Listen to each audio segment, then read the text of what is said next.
So I would like to start off with you, Honorable Kojo Oppong, if you do not mind. So as a Minister of Information and a policy maker yourself, how do you think policymakers facilitate the youth in achieving the vision of Africa we want and meeting the goals of the Agenda 2063?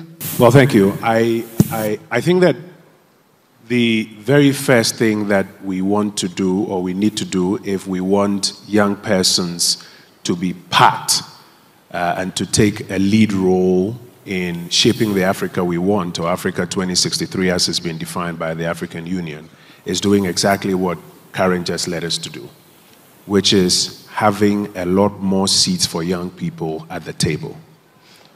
The 2063 agenda has been defined, silencing the guns and a few other things.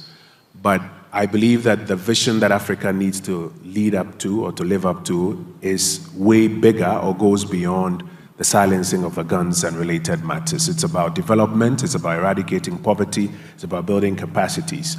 But it cannot be done in a meaningful way with the involvement of young Africans without having a lot more seats for young Africans at the table, because that is where you're going to get a new verve of ideas, some new energies, some new directions coming in. I think the second thing that needs to be done if we want a lot of young Africans to participate in defining and building the Africa that we are looking for by 2063 is to assist or to facilitate the capacity building of young Africans.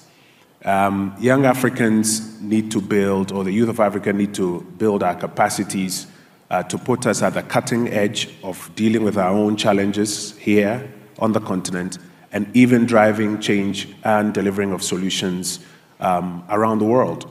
We need to build some more technical capacity. We need to develop some more soft skills. We need to develop a lot more the culture of service, critical thinking, and problem solving.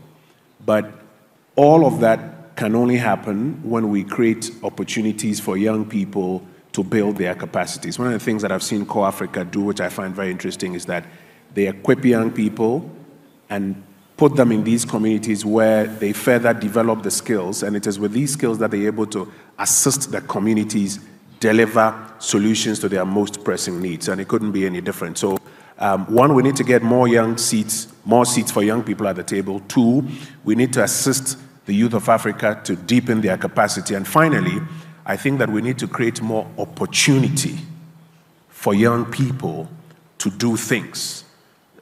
Many times when you get into a room of decision makers in Africa, we don't have enough young people being given opportunity to try their hands and make mistakes and fail and learn and correct them and move forward.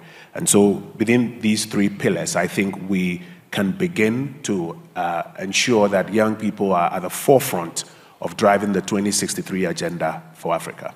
Yes, thank you very much, Honorable Minister. And just a quick follow-up question. You are not so far from the youth bracket. Do you think there is a difference from back then and today? Is the opportunity much better? Is the situation progressing, or there's still a lot more work to be done? I think it's progressing. 15 years ago, if you switched on television and you were looking for people of African descent or Africans who are at the forefront of various things, the average age will be way higher than you will find today. So there is progress. But I think that we can double up and do a lot more than we are doing now. Because if you look at the age profile of the continent, Africa is the youngest continent. And so perhaps not just at the top, but even in the middle and at the grassroots levels, we need to have a lot more young Africans at the forefront of driving the change that we are looking for. Thank you very much. I hope the youth are listening.